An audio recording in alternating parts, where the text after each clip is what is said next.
এখন সত্যি কথা শুনলে খুব খারাপ লাগবে, যদিও এটাই সত্যি।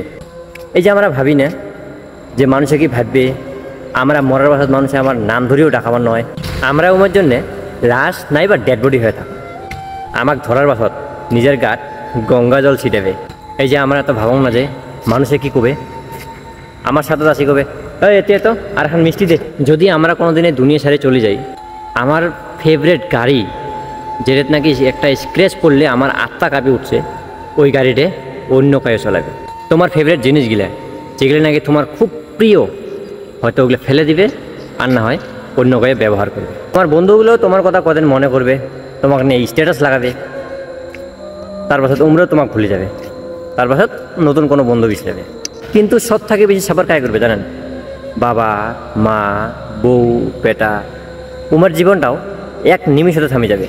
জাস্ট ভাববেন তোমরা না থাকার সেই পার্টিকুলার টাইমত তোমার family financially and mentally suffer করবে অ্যাট দ্য সেম টাইম।